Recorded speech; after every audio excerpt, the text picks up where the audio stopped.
Au quotidien cette semaine sur LMTV, avec le Festival des vins et de la gastronomie à Laigny-en-Blain du 1er au 3 mars.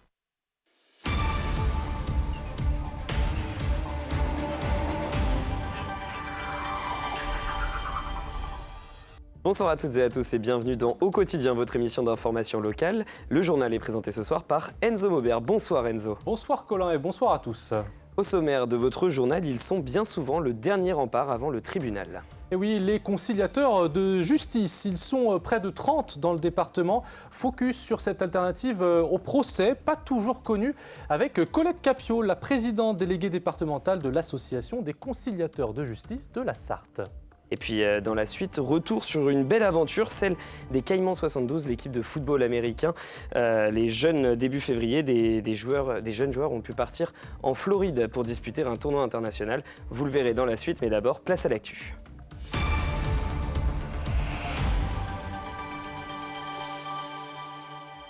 À la une de ce mercredi 21 février, une ministre qui apporte des repas aux seniors. Et oui, Colin, Fadila Khattabi, ministre chargé des personnes âgées et des personnes handicapées, s'est rendu à Sablé-sur-Sarthe pour tester le dispositif de portage à domicile mis en place par la Poste. À Allonne, un trésor antique retrouvera bientôt la lumière, une pièce gallo-romaine vieille de près de 2000 ans.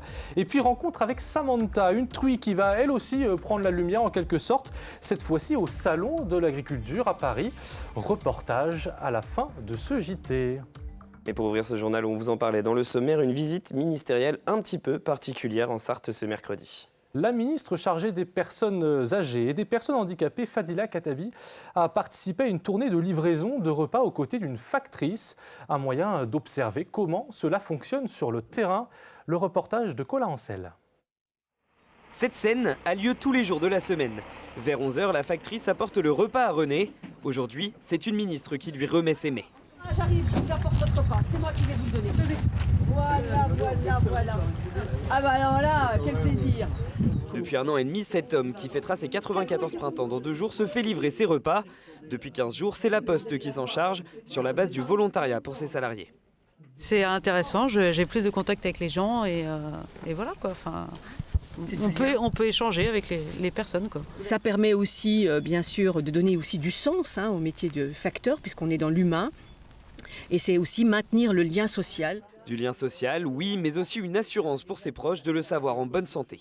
Ça permet d'être, nous les filles, d'être sécurisées, sachant qu'il y a quelqu'un qui passe tous les jours vers 11h apporter le repas. Donc si jamais il y a un problème, la factrice saura nous avertir. 5 livraisons par semaine et le vendredi, c'est triple dose, histoire de tenir le week-end.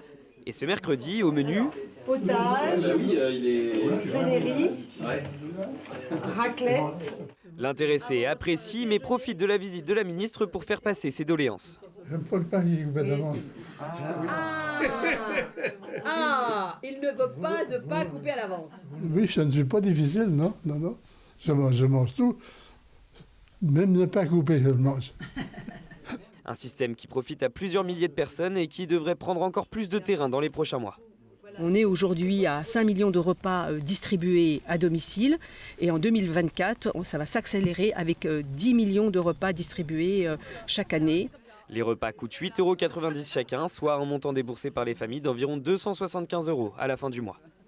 Encore un mot de politique, Enzo, un écologiste sartois candidat aux élections européennes. Il s'appelle Pierre Carrette et il fait partie des 80 colistiers de la liste portée par Marie Toussaint, habitant de Chantenay-Villedieu et ingénieur agronome pour une fondation de protection de la biodiversité. Il veut, dit-il, représenter la ruralité, intéresser aussi plus les Sartois à cette élection. Il dénonce une absence de vision claire pour l'écologie en France et en Europe. On ne connaît pour l'instant pas sa place sur la liste. Impossible donc de savoir pour l'instant s'il a des chances d'être élu au Parlement ou non. Face à des tribunaux engorgés, ils tentent de régler les conflits à l'amiable. Eux, ce sont les conciliateurs de justice. Quel est leur rôle et dans quel cas faire appel à eux? On voit ça tout de suite avec notre invité. Bonsoir Colette Capio. Bonsoir. Vous êtes la présidente départementale de l'association des conciliateurs de justice de la Sarthe. Ma première question va être toute simple. Un conciliateur, c'est quoi ? Alors nous sommes la première marche du système judiciaire. Notre rôle est d'essayer de concilier, comme son nom l'indique, concilier pour réconcilier d'ailleurs. C'est votre devise ? Absolument, absolument, je vous le confirme. Pour tous les litiges qui ne méritent pas d'accéder au tribunal, ou tout au moins qui peuvent se résoudre en dehors du tribunal de manière amiable. Dans quel cadre vous intervenez justement? Quel exemple de conflit? J'imagine que tout ne peut pas se régler par un conciliateur. Alors dans quel conflit vous pouvez, tenter d'intervenir? Je ferai une réponse à 2 niveaux. Depuis le mois d'octobre 2023, un nouveau texte nous oblige les justiciables à passer par nous pour tous les litiges de moins de 5 000 € et également pour tous les litiges de voisinage. Ensuite, quels sont les litiges que l'on traite réellement? En majorité, alors contrairement à ce que vous pouvez penser, ce ne sont pas les litiges de voisinage, même s'ils nous occupent quand même bien. Ce sont les litiges de la consommation dans un premier temps. Et puis, nous avons en second les litiges liés au baux d'habitation et aux copropriétés. Ce sont par exemple les impayés de loyer, les logements insalubres, enfin tout ce que vous pouvez entrer dans l'actualité actuelle. En troisième lieu viennent effectivement les litiges de voisinage. Donc il y en a quand même un petit peu, mais ce n'est pas la majorité, malgré ce qu'on pourrait croire. Tout à fait. En plus, ils se déclinent en 2 champs. Les litiges de nuisance à proprement parler, les odeurs, le bruit, tout ce que vous voulez, le chant du coq, c'est assez d'actualité. Et puis tout ce qui relève de l'immobilier, les droits de passage, le bornage, enfin les choses de ce genre. Après, nous avons encore des différends entre personnes, des amis qui se fâchent et puis qui ont une dette entre eux. Ça peut être également des litiges qui relèvent du tribunal du commerce, où nous avons 2 conciliateurs qui sont spécifiques de ce traitement. Et puis le droit rural et bien sûr quelques divers, puisqu'on voit beaucoup de choses. Une autre question essentielle, est-ce que ça marche finalement, la conciliation? Alors, je vous le confirme, puisque nous avons, en dehors d'une partie d'échec et une partie de carence, c'est-à-dire que dans notre procédure, les 2 parties doivent être présentes. Si une partie ne répond pas, ce qui est à peu près 23% des cas, évidemment, on ne peut pas concilier. Et si l'on considère les cas où les 2 parties sont présentes, nous avons 20% d'échecs et 76,5% de réussite. Alors, en cas d'échec, comment ça se passe? Ça veut dire que là, du coup, on va devoir entamer une procédure au tribunal? Oui, non. C'est une réponse qui vous convient. Oui, si les gens le souhaitent, mais bien souvent, si il y a eu suffisamment d'écoute, parce que notre rôle est quand même concilier pour réconcilier, encore une fois, donc d'apaiser et parfois de donner aussi des explications, et surtout que les 2 parties puissent dialoguer entre elles, s'entendre, se comprendre, c'est même encore mieux. Est-ce que vous êtes de plus en plus sollicité? Est-ce que vous sentez qu'il y a peut-être un manque de tolérance justement dans la société et qu'aujourd'hui les conflits se multiplient, les petits conflits finalement du quotidien? Alors, on le perçoit. Ça ne se voit pas énormément au niveau des chiffres parce que justement, on y viendra rapidement tout à l'heure, mais on a peut-être un petit manque de conciliateurs sur certains endroits. Mais on le sent depuis le Covid. On a eu une partie aussi de conciliation qui ne sont pas justifiées, qui ne relèvent pas du conciliateur de justice, que l'on va quand même écouter et rediriger vers d'autres acteurs compétents, que ce soit le délégué au défenseur des droits, France Victimes, les avocats, enfin, tout ce monde et les professionnels de justice.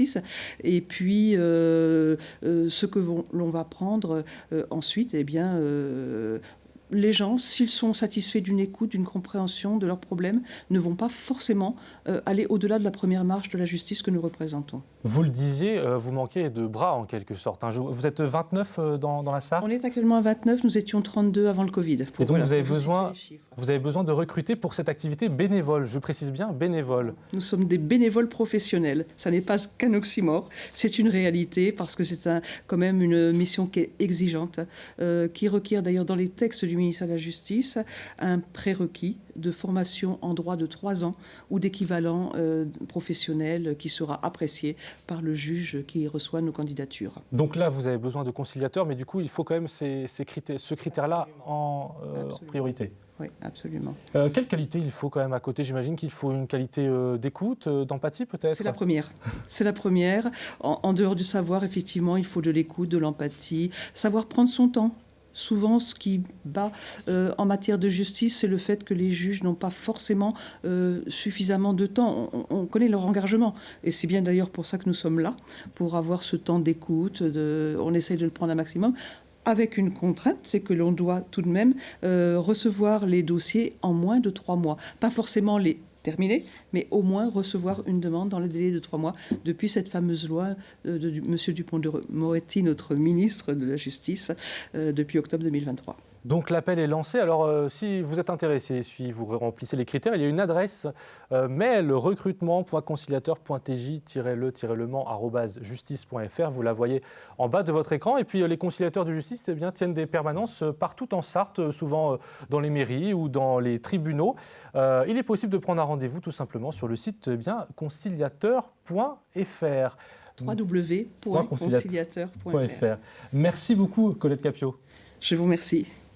Allez Enzo, à Allonne, le buste en bronze de l'ancien maire a été dérobé. Les faits sont intervenus dans la nuit du samedi 17 au dimanche 18 février. Le buste d'Yvon Luby, ancien maire d'Allonne, décédé en 2017 et qui avait été installé un an plus tard sur l'esplanade de l'espace interculturel. L'artiste Rémi Le Guillerme, qui a signé la statue, s'interroge quant à ce vol. Simple geste crapuleux ou acte politique? Une plainte a été déposée par la municipalité. À Allonne toujours, c'est un trésor archéologique inestimable qui change de lieu. Et oui, depuis sa découverte, l'hôtel dédié au dieu Mars Mulot est resté dans un bâtiment presque à l'abandon, au pied du site gallo-romain d'Allonne. Et c'est pourtant l'une des pièces majeures découvertes lors des fouilles archéologiques menées par le CNRS entre 1994 et 2011. Ce mercredi, il a été transporté vers une réserve avant, sûrement, d'y être exposé dans les prochaines années. Le reportage d'Anthony Piton. C'est une opération minutieuse qui demande beaucoup d'attention.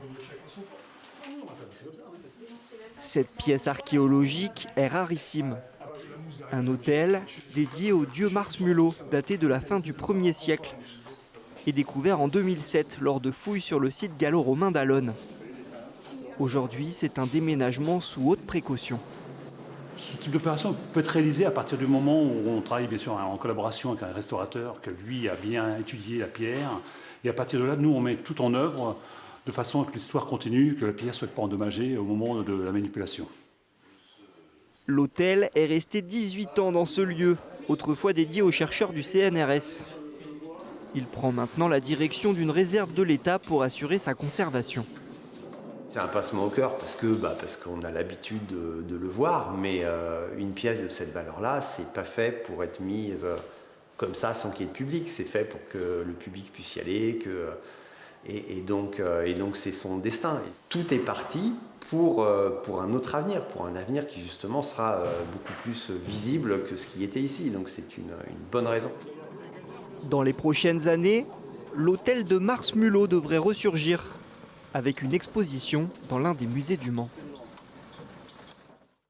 Allez Enzo, une truie de l'Arche de la Nature participe au Salon de l'Agriculture. Et oui Colin, elle a un joli petit nom, elle s'appelle Samantha. Elle a été sélectionnée pour concourir dans la catégorie des porcs de Bayeux, une race porcine en conservation qui compte très peu d'élevage en France. Le Mans Métropole détient d'ailleurs le seul en Sarthe, précisément justement à l'Arche de la Nature. Reportage Alexandre Ferrer.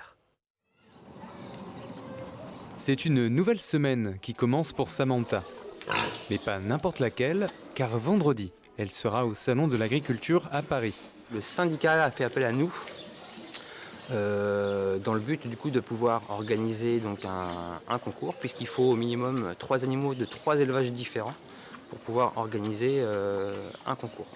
Samantha, 2 ans, fait partie d'une race de porcs en conservation à très faible effectif, le porc de Bayeux. L'Arche de la Nature compte 3 adultes et 9 porcelets, nés il y a quelques semaines. Nous, on est en Sarthe le seul élevage, clairement, qui fait naître et qui du coup vend des porcelets derrière. D'ailleurs, le public peut approcher ces cochons habituellement élevés en plein air, qui passent l'hiver dans leur enclos.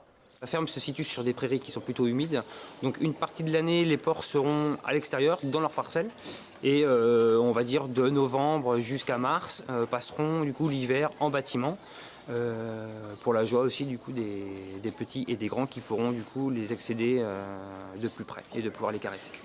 Le Mans Métropole participe pour la 2e fois à ce salon international. Quant à Samantha, elle concourt mardi 27 février. Allez, c'est la fin de l'actu. On se retrouve dans quelques instants, juste après la météo. À tout de suite.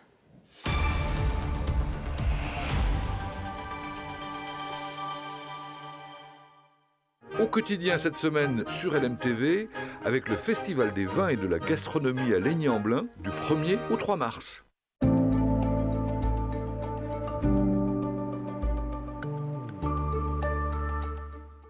Bonsoir messieurs, dames, ravi de vous retrouver pour ce nouveau bulletin météo. Denis Delcourt pour vous accompagner comme tous les jours de la semaine, avec malheureusement pour ces prochaines heures encore ce temps qui restera assez perturbé, assez agité sur l'ensemble du département de la Sarthe, mais également sur nos départements voisins, avec, vous le voyez à l'image de cette carte, encore de nombreux nuages, des nuages accompagnés de précipitations. Côté température, celles-ci seront comprises entre 11 et 12 degrés. 11 degrés pour Laval, Alençon, encore pour la Flèche, 12 degrés à Tours, Saint-Calais ou encore à Mamers, 12 degrés également au Mans pour la journée de jeudi au lever de jour. Malheureusement, peu d'évolution avec toujours cette grisaille et ces précipitations. Alors c'est vrai que celles-ci pourront être assez marquées dès les premières heures de la matinée avec toujours cette douceur. Un thermomètre compris entre 7 et 9 degrés avec 7 degrés à Alençon, Mamers ou encore à Tours, 8 degrés du côté de Blois ou encore à Angers, 9 degrés au Mans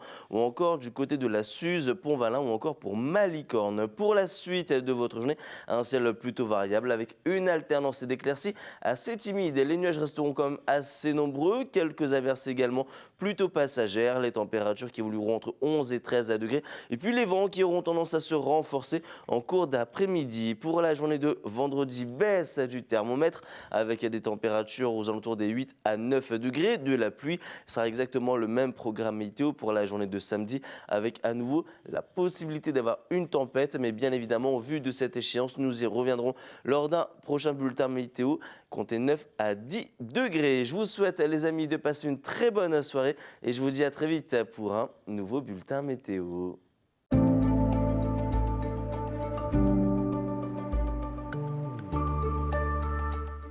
Au quotidien cette semaine sur LMTV, avec le Festival des vins et de la gastronomie à Laigny-en-Blain du 1er au 3 mars.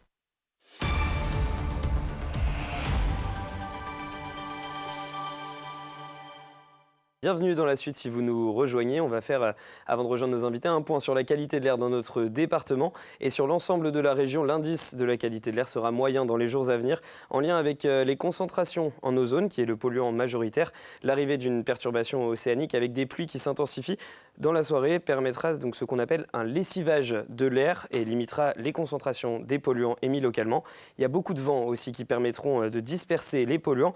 Des rafales jusqu'à 80 km/h qui sont attendues. D'ailleurs, les parcs et les jardins de la ville du Mans seront fermés ce jeudi après-midi par mesure de sécurité.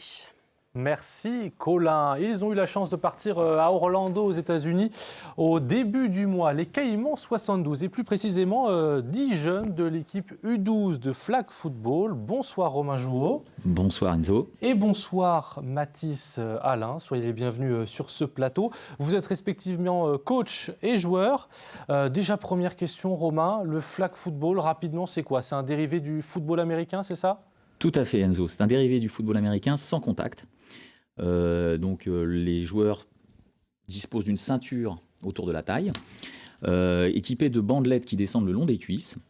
Et pour signifier qu'un joueur est plaqué, il faudra que l'équipe adverse arrache ces fameuses bandelettes pour éviter justement les contacts trop violents. Alors vous êtes parti réaliser un tournoi international après être devenu champion de France fin novembre à Paris. Vous avez fait face à des équipes venues du Ghana, de la Nouvelle-Zélande, d'Angleterre. Dites-moi comment ça s'est passé sur place. Une expérience extraordinaire, à la fois pour les jeunes comme Mathis et puis pour nous également en termes d'encadrant. Sportivement, c'était vraiment très intense, un niveau très relevé, mais on a su répondre présent grâce à l'ensemble de l'équipe et à leur sérieux lors des entraînements. Et puis très intéressant également au niveau échange avec les autres nations, puisque nous avons pu échanger tout au long de ce tournoi avec les autres coachs des autres nations, et c'était vraiment beaucoup de fraternité. Il y avait beaucoup de fraternité entre les nations. Pour les jeunes, ça doit être un souvenir assez marquant et assez exceptionnel. Mathis, est-ce que vous pouvez nous dire quel souvenir vous allez garder de ce voyage? Je garderai un souvenir que c'était incroyable. La communication entre les équipes, même si on ne parle pas tous la même langue, c'était surtout les soirées où on était tous réunis par équipe, c'était magique. Et alors, vous avez découvert donc le niveau sportif, mais aussi une dimension culturelle, puisque vous étiez aux États-Unis. Qu'est-ce que vous avez découvert là-bas ? Et ben, on a découvert que les repas, c'était pas les mêmes. Le niveau n'est pas du tout le même qu'en France et que c'est du très haut niveau. Alors, je crois aussi que vous avez pu assister à un événement assez incroyable qui s'appelle le Pro Bowl. Est-ce que vous pouvez nous dire ce que c'est et comment ça s'est passé ? Alors le Pro Bowl, c'est l'équivalent du All-Star Game pour la Ligue professionnelle de basket, c'est-à-dire un regroupement des meilleurs joueurs de football américain professionnel de la Ligue professionnelle NFL. Donc nous avons pu aller voir un match d'exhibition de ces joueurs en compagnie de l'ensemble de l'équipe et nous avons pu les approcher de très près sur le terrain. Donc c'était pour eux vraiment un moment magique de pouvoir côtoyer ces stars. Bah oui, Mathis, justement, vous vous souvenez, j'imagine, de cette rencontre, de ce match ? Oui. C'était comment ? Racontez-moi. Bah, c'était assez spécial. Voir tous les joueurs connus. Surtout quand on est un jeune passionné de football américain. C'est ça. Et bah, franchement, je le referai pas une deuxième fois, mais au moins je l'ai vu. Eh ben, tant mieux. Bon, alors le tournoi, vous êtes parti en huitième de finale. C'est ça, mais comme vous l'avez dit, vous gardez finalement beaucoup de souvenirs. Est-ce que vous prévoyez de reparticiper à ce tournoi plus tard, l'année prochaine peut-être ? Tout à fait. On est déjà en train de préparer l'année prochaine, puisque nous avons effectivement quitté la compétition un petit peu plus tôt que prévu, en huitième de finale. Nous avons été battus par l'Angleterre, mais au demeurant, l'équipe a fait un très grand tournoi, donc on est très fiers des joueurs. Et du coup, on se prépare pour être au rendez-vous de l'année prochaine, qui se déroulera à Las Vegas. Mais avant cela, il faut déjà être champion de France à nouveau l'année prochaine. Mais on s'attache dès maintenant au club. Et à la préparation. À la préparation pour être au top niveau l'année prochaine.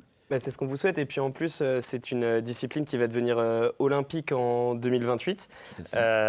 Donc du coup, quelles ambitions ? Est-ce qu'il y a un projet de faire de la formation justement pour que des jeunes du club des Caïmans terminent aux Jeux Olympiques ? Alors pourquoi pas ? C'est tout ce qu'on leur souhaite. Maintenant, c'est vrai que le haut niveau, ça nécessite beaucoup de préparation et le club s'attache à former les jeunes dès leur plus jeune âge au flag.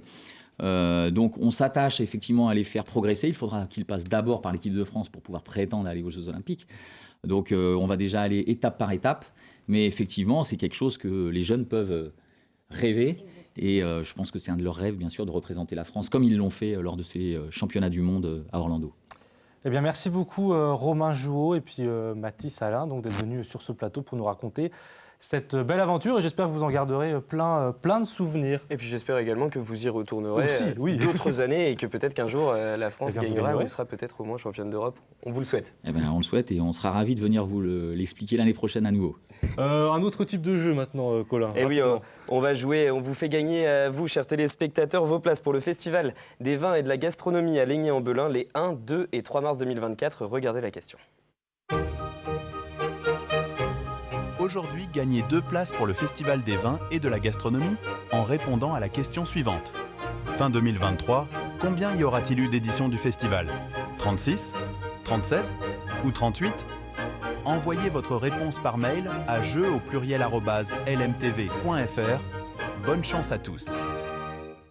Allez Enzo, avant de se quitter, on fait un point sur votre soirée, puisque dans un instant, c'est l'infiltré du dimanche avec Amanda Scott. Et je crois qu'on va retrouver une personne bien connue de LMTV. Et oui, notre rédactrice en chef, Laure Girard, ou peut-être devrais-je dire Maître Yoda, vous la voyez dans l'eau.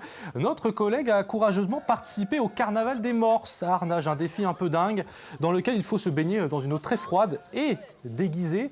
On va regarder justement un petit extrait de son entraînement juste avant de faire le grand bain.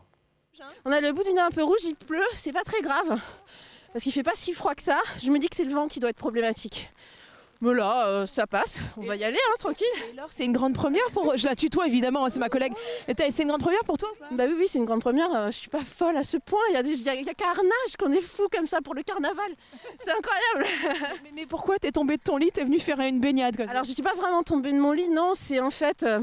C'était pas vraiment à Paris, mais mes gentils collègues de l'MTV m'ont lancé un défi. Ils savent pas à qui ils s'adressent, Et ils savent pas à qui ils s'adressent, à Maître Yoda. Allez, ça vous pouvez le On va retrouver. regarder ça, Colin. Ah oui, on va le regarder parce qu'il y a un peu de dossier. Alors, il n'y a pas que ça ce soir aussi dans l'Infiltré. Il y a le musée de la chope à bière, il y a les puces de printemps. Et puis, il y a surtout les coulisses du cabaret La Flambée. Ça, c'est dans un instant. Donc, ne bougez pas, restez avec nous sur LMTV Sarthe. Et nous, on se dit à demain dans le quotidien. Au revoir, bonne soirée.